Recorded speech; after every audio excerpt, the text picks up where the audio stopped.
Hello? Again, I think this is going to be a common thing. Me apologizing at the beginning of a video for not having made one in a long time. That's going to apply now. I'm sorry I haven't made a video in a while. I just wanted to make a quick video about something that is interesting. Does my face look swollen? Swollen? No? Let me know. Comment. Tell me if my face looks swollen. That's what I really care about. I don't care about what you guys think about anything. Anyway, the question I wanted to ask was about church and state and the separation thereof.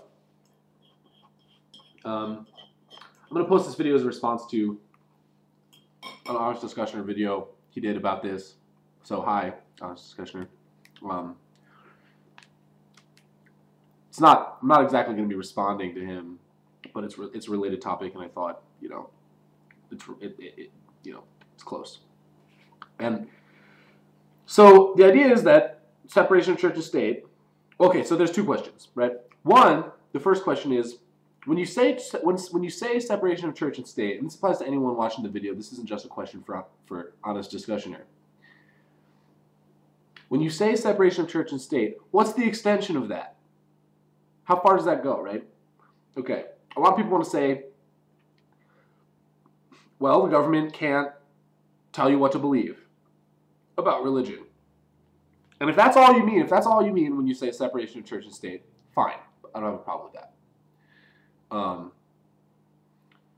But I also think a lot of people mean something like, when they say separation of church and state, I think they mean something like people in positions of power in the government can't use religious justification for, say, signing a bill or even proposing a bill. I think a lot of people mean that, too. And if you mean that, so that's sort of a wider extension, right? It's not just the government can't tell you what to believe. It's that if you're a religious person and you're in the government,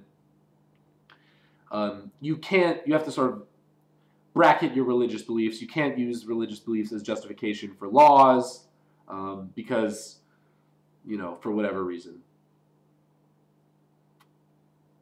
You have to find some secular reason for advocating a law, something like that, right? Now, if that's what you mean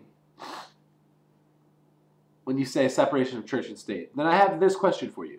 What's special about religion in that regard? Why is it that people in positions of power in the government can't use religious reasons to justify laws or, sign a bill or whatever, go to war? Why is that? So let me give you an example, or I'll give you an example of something to try to illustrate a point. If a lawmaker, say a senator, proposed a bill on the grounds that it would maximize hedonic utility, right? This senator is a staunch utilitarian of the, say Bentham variety, and he just wants to maximize pleasure, and he proposes some bill solely on the grounds that he believes it will maximize pleasure. Would anybody have a problem with that? Would anyone call foul and say, oh no, separation of church and utilitarianism, or separation of state and utilitarianism? I don't think anyone would, because that would be weird. Saying, oh, you have a philosophical doctrine? Well, you can't use it in making governmental decisions. That sounds bizarre to me. Otherwise, how is anyone to make a governmental decision at all, if not on the basis of some philosophical doctrine, right? Even, and this is the key. Even if that philosophical doctrine is separation of state and philosophical doctrines. That's a philosophical doctrine about the way the state should operate, right? So I feel like there's no getting out of this. No matter how we make decisions in the government, you're going to be making those decisions to some degree on the basis of the philosophical doctrine, of which religion is one, I would argue, right? Is it that it's a controversial philosophical doctrine that's the problem?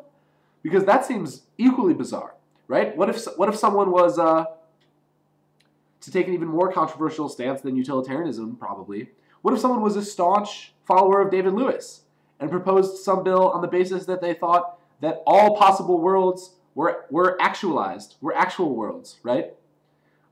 They proposed, I don't know, some bill on the basis of modal realism, which is a wildly controversial philosophical doctrine, much more so than religion, for example.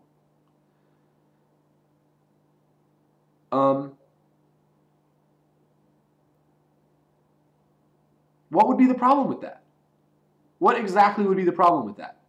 It shares a lot with religion. It's a philosophical doctrine. It's controversial. It's metaphysical. Where's the problem? Where's the problem either with the utilitarianism case or with the modal realism case? If a government official proposes a bill for utilitarian reasons or for modal realist reasons, if we can imagine a modal realist reason, that might be a weird way of thinking about it, but if we can imagine a modal realist reason for proposing some bill, what's the problem with either of those cases? I don't think there is one. And if you agree and you think there's not a problem with those, if you would not call someone out for proposing a bill in the government based on utilitarian reasons, then what's different about religion? And if you would call someone out on the basis of proposing a bill on utilitarian grounds, what do you propose people propose bills on the basis of? How do we make decisions in government if it's not on the basis of some type of personal philosophical doctrine? So those are my questions for the separation of church and state people who answer in the specific way that I outlined earlier. The people who want to say something more than it's just the government can't tell you what to believe about religion. But for the people who say, no, separation of church and state means you can't use religious reasons in public discourse, for example, or in governmental in a role as a governmental agent. What's so special about religion? And if there's nothing special about religion, how do you propose we make any decisions at all in government? So those are my questions. Hopefully we can generate some good discussion. Thanks.